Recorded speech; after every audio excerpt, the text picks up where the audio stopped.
హైడ్రా చేసే black mail Hydraa ఇంత వెనకేసుకొస్తున్నాడు అంటే రేవంత్ రెడ్డి ప్రతి స్కీమ్ వెనక పెద్ద స్కామ్ ఉంటుంది. ఆయన టీడీఆర్ స్కామ్ ఏం చేసిండో నేను ఇదివరకే బయటపెట్టిన సంవత్సరంన్నర కిందట. ఆయన అస్మదీయులు, ఆయన చుట్టూ ఉండే రియల్ ఎస్టేట్ బ్రోకర్లు మొత్తం హైదరాబాద్లో ఉన్న టీడీఆర్ అంతా కొన్నారు. ట్రాన్స్ఫరబుల్ డెవలప్మెంట్ రైట్స్ కొని ఆర్టిఫిషియల్ డిమాండ్ క్రియేట్ చేసి ఒక జీవో తెచ్చి 10% టీడీఆర్ వాడాల్సిందే అని దాని ద్వారా లబ్ధి పొందింది రేవంత్ రెడ్డి యొక్క అన్నదమ్ములు, ఆయన చుట్టూ ఉండే రియల్ ఎస్టేట్ బ్రోకర్లు.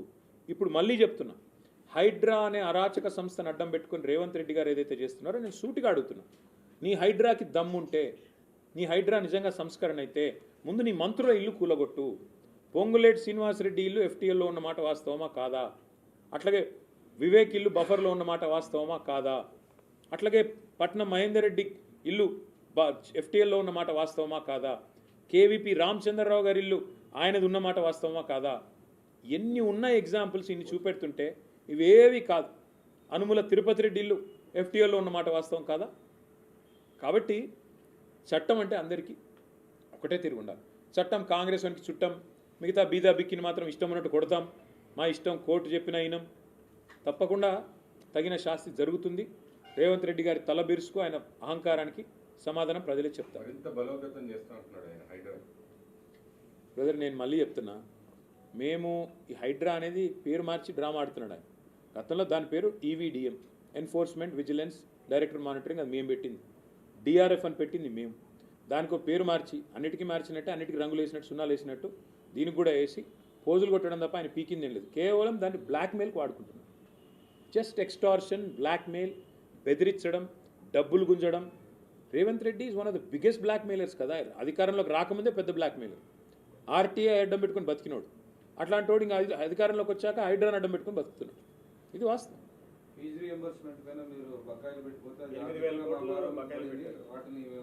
శాతగానోడు, అసమర్థుడు, అదంటారు కదా, చెల్లని నానానికి గీతలు ఎక్కువ, శాతగానోడికి మాటలు ఎక్కువ. మేము అధికారంలోకి వచ్చినప్పుడు 2014లో ఫీజు రింబర్స్మెంట్ బకాయిలు లేవా? It's continuous process brother. Previous year బకాయిలు నెక్స్ట్ ఇయర్ కడతాం, అరియర్స్ అంటారు వాటి. అది కామన్ ప్రాక్టీస్. అది governance is continuous. Governance is an institution. అది వరుసగా ఇప్పుడు మా కిరణ్ కుమార్ రెడ్డి ప్రభుత్వం తర్వాత మా గవర్నమెంట్ వచ్చింది, కాంగ్రెస్ ప్రభుత్వం తర్వాత. మరి మాకు లేకుండానే 4,000 కోట్ల బకాయిలు కట్టినామా లేదా? 10 ఏళ్లలో 20,000 కోట్ల బకాయిలు కట్టినాం. ఆర్థిక వ్యవస్థ అతలాకుతలమైన కరోనా వల్ల ఎక్కడ పిల్లలకు బకాయిలు పెట్టి ఇబ్బంది పెట్టలేదు. అదే మీరు మాట్లాడితే గత బకాయిలు ఉంటాయి కదా, పాత కొత్త గ్రోల్ ఓవర్ కాకపోతే ఏమైతాయి? మేము అధికారంలోకి వచ్చినాడు 72,000 కోట్ల అప్పులతో రాష్ట్రాన్ని మాకు అప్పచెప్పినారు. మేము దిగిపోయినాడు 3,52,000 కోట్లు మొత్తం అప్పు. అందులో తీసేస్తే 72,000 తీస్తే మేము చేసింది 2,80,000 కోట్ల అప్పు. న్యాచురల్గా నీకు వస్తుంది కదా, నెక్స్ట్ ఆస్తి వస్తుంది, అప్పు వస్తుంది. మరి మేము అధికారంలోకి వచ్చినాడు మొదటి నెలలో రాష్ట్ర రెవెన్యూ 4,000 కోట్లు. మేము దిగిపోయినాడు 18,500 కోట్లు. ఆస్తి పెంచాము, అప్పు కూడా కొంత పెరిగింది. కానీ దివ్యమైన రాష్ట్రాన్ని చేతిలో పెడితే నడపడం చేతగాక నోటికొచ్చిన మాగుడు. ఇవాళ ఐటీ రంగంలో ఉద్యోగాలు పోతున్నాయి. సమాధానం చెప్తాడా రేవంత్ రెడ్డి? ఎందుకు పోతున్నాయి? ఎందుకు? నీ ప్రభుత్వమే చెప్తుంది కదా, నేను చెప్పడం కాదు. గవర్నర్ అడ్రస్లో, బట్టి విక్రమార్క గారి బడ్జెట్ అడ్రస్లో మీరే చెప్పారు 9,39,000 ఉద్యోగాలు ఉన్నాయని. మరి 9,46,000 నుంచి 9,39,000కు ఎందుకు పడ్డాయి? మీరు ఐటీ హబ్బులు వాడుకోరు, జిల్లాల్లో మేము కట్టిన వాటిని వినియోగించుకోరు.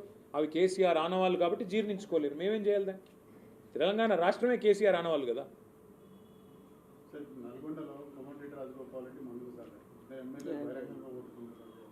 అది వాళ్ళ అంతర్గత ఇష్యూ, మాకేంటి? వాళ్ళు ఏమైనా కొట్టుకొని గుద్దుకొని. నీట్ పరీక్షా పత్రాలకు వ్యతిరేకంగా దేశవ్యాప్తంగా యువత ఇది ఓన్లీ ఒక నీట్ పరీక్షా పత్ర లీకేజీగా ప్రజల్లో వచ్చిన, ఈ విద్యార్థి యువతలో వచ్చిన ఇదిగా చూడవచ్చా? లేదు దేశవ్యాప్తంగా ప్రజల్లో ప్రత్యేకించి విద్యార్థి యువత ఫస్ట్ టైం మోడీ ప్రభుత్వం వచ్చిన తర్వాత ఒక తిరుగుబాటు జెండా, ఏ రాజకీయ పార్టీ అండా లేకుండా తిరుగుబాటు జెండా ఎగిరేసింది దేశ యువత.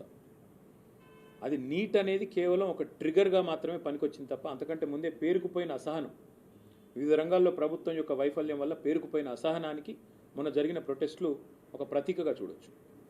మోడీ గారు వారి ప్రభుత్వం వచ్చిన కొత్తలో దేశానికి చెప్పింది ఏమంటే 2022 కల్లా ప్రతి సంవత్సరం 2 కోట్ల ఉద్యోగాలు ఇస్తా అని చెప్పారు. మరి ఇప్పుడు 12 ఏళ్ళు అయింది. ఈ పాటికి 24 కోట్ల ఉద్యోగాలు సృష్టించి ఉండాలి. అది జరిగింటే యువతలో అంత అసహనం ఉండదు. లేదు, జరగలేదు. ఇక చాలా రంగాల్లో వైఫల్యం చెందింది కాబట్టి ఇంకా ప్రభుత్వానికి వ్యతిరేకంగా యువత రోడ్లెక్కాల్సి వచ్చింది. ఇంకొకరి వైఫల్యం కూడా ఉంది. ప్రధాన ప్రతిపక్ష పార్టీ అయిన కాంగ్రెస్ అసమర్థత వల్ల కూడా ఇవాళ వారు ప్రజల్ని మోటివేట్ చేయలేకపోతున్నారు, వాళ్ళు ప్రజల్ని ఇన్స్పైర్ చేయలేకపోతున్నారు. అందుకే ఒక ఆన్లైన్ స్టార్ట్ అయిన ఒక ఉద్యమం ఇవాళ ఆఫ్లైన్ మారింది, జంతర్ మంతర్ కాడికి వచ్చింది, పార్లమెంట్ చుట్టుముట్టే కాడికి వచ్చింది, ప్రభుత్వాన్ని ఉక్కిరి బిక్కిరి చేసే కాడికి వచ్చింది. అంటే ఈ దేశ యువత కేసీఆర్ గారు 2020 సంవత్సరంలో చెప్పారు, India reacts, India will react జబ్ కభీ జరూరత్ పడతా హై, భారత్ एक उज्जवल देश है, जब कभी ज़रूरत पड़ता है భారత్ రియాక్ట్ కరేగా. నిజంగా రోజు కేసీఆర్ గారు 6 ఏళ్ల కింద చెప్పిన మాట ఇవాళ నిజం అని పిల్లలు చూపెడతా ఉన్నారు. సంవత్సరం కిందట నేను బాంబేలో ఒక ఈవెంట్కి వెళ్ళాను. అక్కడ నన్ను అడిగారు, నేపాల్లో జరుగుతున్న తరహాలో భారతదేశంలో కూడా జెన్ జీ ఆందోళన జరిగే అవకాశం ఉందా అని అడిగారు. తప్పకుండా జరుగుతుంది. భారతదేశంలో పిల్లలను పట్టించుకోకపోతే, పిల్లల విషయాన్ని, పిల్లల మనోభావాలను గాయపరిస్తే ఇక్కడ కూడా తిరుగుబాటు వస్తుందంటే నవ్వారు, అవహేళన చేశారు. ఇవాళ ఏం జరుగుతుంది భారతదేశంలో? ఒక్క ఢిల్లీలో కాదు, ఢిల్లీలో జంతర్ మంతర్లో జరుగుతున్న ఆందోళనకు మద్దతుగా దేశంలోని వివిధ నగరాల్లో అగ్గిపుట్టింది. భారత ప్రభుత్వానికి వ్యతిరేకంగా ఇవాళ దేశవ్యాప్తంగా యువత కథం దొక్కుతున్నారు. ఇది వాస్తవం. ఇది దేశ యువతలో నిండి ఉన్న నిరాశ, నిస్పృహ, దేశంలోని పరిస్థితుల పట్ల వారికి ఉన్న అవగాహనకు నిదర్శనం. ఇది అన్ని రాజకీయ పార్టీలకు కూడా ఇది ఒక తప్పనిసరైన అర్థం చేసుకోవాల్సిన, ఆత్మవిమర్శ చేసుకోవాల్సిన ఒక సందర్భం. రాజకీయ వ్యవస్థ కూడా ఒక సవాల్ కాదు, ఎందుకంటే రాజకీయ పార్టీలు కాదని వీళ్ళందరూ ఒక సవాల్ కాదు. రాజకీయ వ్యవస్థలు ఎప్పటికప్పుడు రాజకీయం అనేది నిశ్చలంగా ఉండదు, చలనశీలంగా ఉంటుంది. ఎప్పటికప్పుడు డైనమిక్గా పరిస్థితికి అనుకూలంగా మనం కూడా మారుతూ ఉండాలి. వాళ్ళ పిల్లల్లో ఒక నిరాశ, నిస్పృహ ఉంది, అది వాస్తవం. కాబట్టి దాన్ని అర్థం చేసుకుని మనం కూడా పిల్లలు ఏం కోరుకుంటున్నారో వాళ్ళ మనోభావాలు అంటే వాటిని గౌరవిస్తే ఇబ్బంది. పార్టీస్ వాటిని రిప్రజెంట్ చేయకపోవడం వల్ల there will come a time when time will give you all the answers. ఇప్పుడు yes sir. The government has tabled a law against paper leaks and all those who will report such things. I'm sure you must have gone through these provisions. No, let me Do you first- find it efficient and effective deterrent against these things? Let me first ask the union government, whatever happened to Radhakrishnan committee that was constituted a couple of years ago? Before we talk about the new bill that is being tabled, what happened to the previous committee's report? What is the action taken on those recommendations? What have been implemented? What have not happened? What was the efficacy of that committee? Let us understand. Before we start talking about new things and newer bills and newer legislations, let's understand, let's acknowledge what has been done in the past, what has been learned from the previous mistakes. This is not the first time in this government that papers have leaked. This is the 5th time. Under Dharmendra Pradhan ji, 3 times it has happened. Under this government, NDA government, 5 times it has happened. More important thing is what India wants today is accountability. What India wants today is transparency and more importantly reforms which are long lasting. So if that reform in the form of a bill is being brought forward with a good intent, of course we welcome it. Without a question we welcome it. We will support it.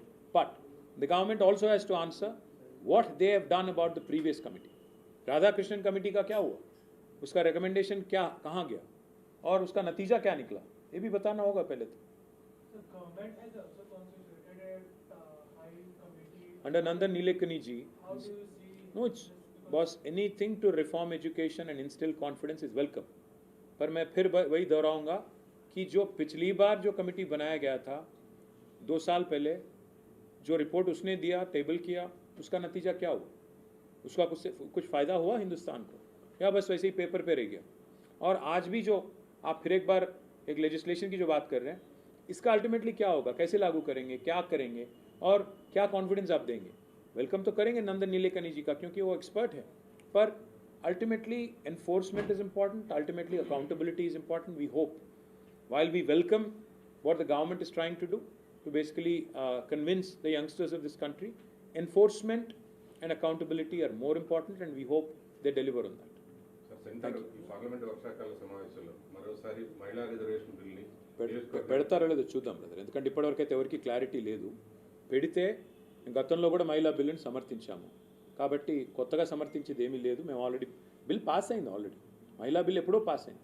వీళ్ళు అనవసరంగా మహిళా బిల్లుని delimitation కలిపి గందరగోళం చేసి, వాళ్ళు గందరగోళపడి దేశాన్ని గందరగోళం చేసి, ఎన్నికల్లో లబ్ధి కోసం తమిళనాడులో, వెస్ట్ బెంగాల్లో ఏదో ఆ రోజు కావాలని స్పెషల్ సెషన్ పెట్టి పాస్ కాకుండా చేసి, వీళ్ళు ట్రై చేసినట్టు ఏదో అయిపోయినట్టు గందరగోళం చేసి వీళ్ళే కన్ఫ్యూజ్ చేసిపోయారు. తప్ప ఎప్పుడో పాస్ అయింది, 2023లోనే బిల్లు పాస్ అయింది. బిల్లు మీరు సపోర్ట్ చేస్తున్నారు? పెడితే కదా బిల్, ఇంకా పెట్టనే లేదు కదా.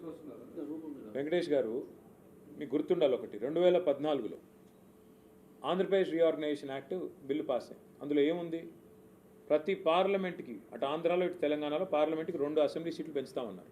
12 ఏళ్ళు అయింది, పెంచారా? పార్లమెంట్లో చేసిన చట్టానికే దిక్కులేదు ఈ రోజుకి 12 ఏళ్ల తర్వాత. అటు ఈ ప్రభుత్వాన్ని ఎవడు నమ్ముతాడు, ఎవడు నమ్ముతాడు? వీళ్ళేమో మేము పెడతాం బిల్లులో చూసుకోండి 50% ఇప్పుడే రాసుకొస్తా అంటాడు. ఎవరు నమ్ముతారు? బిల్లు పాస్ అయిన దానికి ఇంతవరకు దిక్కులేదు. ఇంకొక విచిత్రమైన విషయం ఏంటంటే, వాళ్ళకి ఎక్కడ అవసరం అక్కడ చేసుకున్నారు. జమ్మూ అండ్ కాశ్మీర్లో డీలిమిటేషన్ చేసుకుంటారు, మరి ఆంధ్ర తెలంగాణలో ఎందుకు చేయరండి? నేను ఇంకొక మాట కూడా అడుగుతున్నా బ్రదర్, మీరు దయచేసి ఇది ఒకటి జాగ్రత్తగా ఆలోచించండి. అసలు అస్సాంలో కూడా చేశారు. అసలు డీలిమిటేషన్ యొక్క తాత్పర్యం, అర్థం ఏంటి, ప్రజలకు అవసరం ఏంటి? డీలిమిటేషన్ ఎందుకు పెట్టారంటే, ఇది ఒక 2 నిమిషాలు వినండి దయచేసి. 1947లో స్వాతంత్రం వచ్చిన తర్వాత రాజ్యాంగంలో పొందుపరిచిన నిబంధన ఏంటంటే, ప్రతి 10 ఏళ్ళకు ఒకసారి జనాభా ఎంత పెరిగింది, పెరిగిన జనాభాకి ప్రపోర్షనేట్గా మనం సీట్లు ఎన్ని పెంచాలి అని ఒక క్లాజ్ పెట్టారు. ఇది రాజ్యాంగంలో ఉంది. దాని ప్రకారం 51లో భారతదేశం మొట్టమొదటి సెన్సస్ జరిగిన తర్వాత ఆ రోజు 440 చిల్లర స్థానాలతో మొట్టమొదటి పార్లమెంట్ ఏర్పడ్డది. మళ్ళీ 10 ఏళ్ల తర్వాత సెన్సస్ జరిగింది 61లో, అప్పుడు ఇంకో 40 సీట్లు పెరిగినాయి, 480 అయినాయి. 71లో మూడోసారి సెన్సస్ జరిగింది, మళ్ళీ ఒక 60 సీట్లు పెరిగినాయి, 543 కాడికి వచ్చినాయి. 71లో ఒక నిర్ణయం తీసుకున్నారు 1971లో, ఏమని, జనాభా చాలా ఇబ్బడి ముబ్బడిగా పెరుగుతున్నది, విస్తృతంగా పెరిగిపోతున్నది, దీన్ని కంట్రోల్ చేయాల్సిందే, అందుకే ఇంకొక 30 ఏళ్ళు no delimitation, no seat increase అన్నారు. 71 నుంచి 2001 వరకు ఫ్రీజ్ చేశారు. అందుకే మరి 30 ఏళ్ళు మళ్ళీ డీలిమిటేషన్ జరగలేదు. 3 సార్లు జరిగింది దేశంలో. 2001లో వాజ్పేయి గవర్నమెంట్, ఎన్డీఏ గవర్నమెంట్ ఏం చెప్పిందంటే, మరొక 20 ఏళ్ళు పోస్ట్పోన్ చేస్తున్నాం, దీన్ని ఇప్పుడు ముట్టుకోమన్నారు. ఈ 50 ఏళ్ళలో ఏం జరిగింది బ్రదర్? 71 నుంచి 2021 దాకా దక్షిణాదిలో జనాభా తగ్గింది. ఎందుకు? ఫ్యామిలీ ప్లానింగ్ బాగా చేశారు, కుటుంబ నియంత్రణ బాగా పాటించారు. ఉత్తరాదిన పెరిగింది. ఇప్పుడు భారత ప్రభుత్వం ఏమంటుంది, జనాభా అనేది దామాషా ప్రకారం సీట్లు ఇస్తా అంటుంది. ఎట్లా ఒప్పుకుంటాం? దక్షిణాదిలో నువ్వు చెప్పిన మాట పాటించి 1971 తర్వాత కుటుంబ నియంత్రణ చేసుకొని ఒక పిల్లగాడో 2 పిల్లలు కన్నందు పాపానికి ఇవాళ దక్షిణాది ప్రాతినిధ్యం తగ్గిస్తాం అంటే ఎవడుకుంటాడు? ఎందుకు ఊకుంటాడు? నువ్వు చెప్పింది తిన్నందుకు మాకు శిక్ష ఇస్తావు, నువ్వు చెప్పింది తిననోనికి వానికేమో ప్రైజ్ ఇస్తా అంటే ఎవడుకుంటాడా? అందుకే మేమేమంటున్నాం, ఇవాళ భారతదేశ పార్లమెంట్లో లోక్సభలో మీకు 543 ఉంది నెంబర్. మేమేమంటున్నామంటే, డీలిమిటేషన్ యొక్క ఉద్దేశం ఏంటి? డీసెంట్రలైజేషన్, వికేంద్రీకరణ జరగాలి, ప్రజలకు ఇంకా సన్నిహితంగా, రిప్రజెంటేటివ్ డెమోక్రసీలో ప్రజలకు సన్నిహితంగా పనిచేయాలి నాయకులు. మీకు అవసరం అనుకుంటే, నిజంగానే ప్రజలకు అవసరం అనుకుంటే ఎమ్మెల్యే సీట్లు పెంచండి. దేశంలో 4000, ఎందుకంటే ఫస్ట్ పాయింట్ ఆఫ్ కాంటాక్ట్ ఎప్పుడు ఎమ్మెల్యేనే ప్రజలకి, ఎంపీలు కాదు. ఎంపీలు మొత్తం పార్లమెంట్లో ఢిల్లీ నుంచి ఏమైనా తీసుకొచ్చేది ఎంపీలు. ఎమ్మెల్యే సీట్లు పెంచండి. 4000 ఎమ్మెల్యే సీట్లు ఉన్నాయి దేశంలో, 6000 చేయండి. మేము వద్దంటున్నావా? ఎంపీలు మీరేమంటున్నారు? ఎంపీలు పెంచి కేంద్ర ప్రభుత్వం భవిష్యత్తులో కేవలం ఉత్తర భారతదేశంలో ఉండే కొన్ని రాష్ట్రాల్లో ఎవరైతే నెంబర్లు ఎక్కువ వస్తాయో వాళ్ళే మొత్తం కంట్రోల్ చేస్తారు దేశాన్ని అంటే, అది దక్షిణ భారతదేశం గొంతు కోయడం కాదా? అందుకే మేము దీన్ని తీవ్రంగా వ్యతిరేకిస్తున్నాం. నేను మళ్ళీ చెప్తున్నా వెంకటేష్, మీరు ఒకటి గుర్తుపెట్టుకోండి, ఈ ప్రభుత్వం, ఎన్డీఏ ప్రభుత్వం పార్లమెంట్లో పాస్ అయిన చట్టాలనే గౌరవించట్లేదు. ఆంధ్రప్రదేశ్ పునర్విభజన చట్టం 2014లో పాస్ అయింది, పార్లమెంట్ యాక్ట్. దాన్నే అమలు చేస్తలేవు కదా నువ్వు. అస్సాంలో, జమ్మూ కాశ్మీర్లో డీలిమిటేషన్ చేస్తావు ఎట్లా, ఆంధ్ర తెలంగాణ చేయవట్లా, అట్లా నేను ఎట్లా నమ్మాలి మరి నిన్ను? అందుకే ఈ ప్రభుత్వం బిల్లులో ఏం పెడుతుందో చూసినాకనే మా పార్టీ అభిప్రాయం చెప్తాం. చూద్దాం వాళ్ళు ఏం చెప్తారు, ఏంది డీలిమిటేషన్ నిజంగానే నువ్వు అన్నట్టు 50% పెంచుతారా? ఇప్పటివరకు అంతా ఊహాగానమే కదా, అందరూ అనుకోవడమే తప్ప ఎవరికేం తెలియదు కదా. పెడితే మా నాయకుడు కేసీఆర్ గారు, మేము, మా పార్టీ కూర్చొని సీనియర్ నాయకులు అందరం కూడా చర్చించుకొని ఏం చేయాలి, ఏం చెప్పాలి, రాజ్యసభలో మా వైఖరి ఏముండాలి, లోక్సభలో మాకు ప్రాతినిధ్యం లేదు అందరికి తెలిసిందే, ఏం చేయాలో చేస్తాం. ఓకే, మిమ్మల్ని కలవడం ఇంకెవరు లేరు. Thank you. ఒక second, I think I'll brief in English quickly. We have met the Honorable Union Railway Minister, Railway and Technology Minister, Shri Ashwini Vaishnavji today, and we've made several representations on behalf of the state of Telangana and on behalf of our people.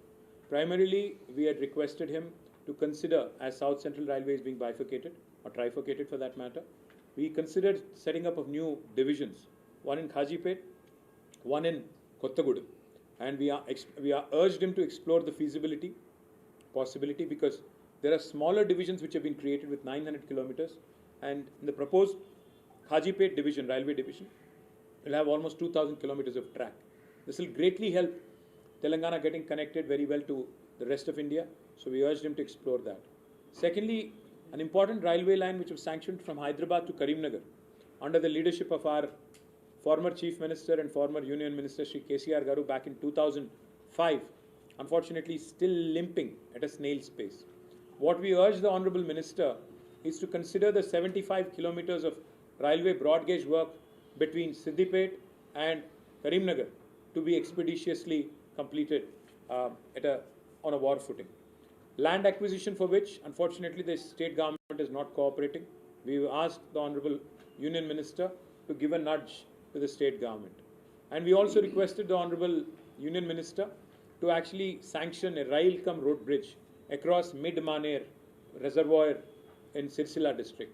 We also urge the Union Minister to consider taking up of electrification works on this proposed rail so that it becomes an alternative route to people travelling by train to New Delhi. Likewise, we also urge the Union Technology Minister Ashwini Vaishnavji to consider activating all the 10 different infrastructure hubs that we have created in Tier 2 cities of Telangana, in Adilabad, Nizamabad, Karimnagar, Nalgonda, Mahbubnagar, Khammam. All of these locations we have set up 10 beautiful infrastructure facilities which unfortunately today are being absolutely unutilized. We have urged the Honourable Union Minister to set up an India AI Data Lab in Warangal. We also urge the Union Minister to set up STPI centers in Tier 2 cities.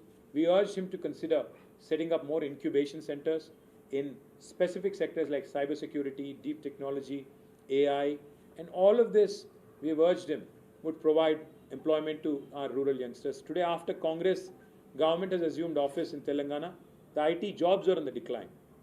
When we left office in 2023 December, the total number of technology jobs in Telangana was around 9,46,000. Today that number is unfortunately dipped by 7,000 to 9,39,000. This is not my statement. This is the Honourable Governor's address on the floor of the House in Telangana legislature. So we urge the Union Minister, in the interest of the youngsters of Telangana, to consider activating all these IT hubs to make sure that they are given the needed fillip so youngsters in Telangana do not migrate to Hyderabad or Bangalore in search of livelihood opportunities. Likewise, we also urge the Union Minister to consider setting up of railway divisions in Kazipet and Kottagudem and study the feasibility.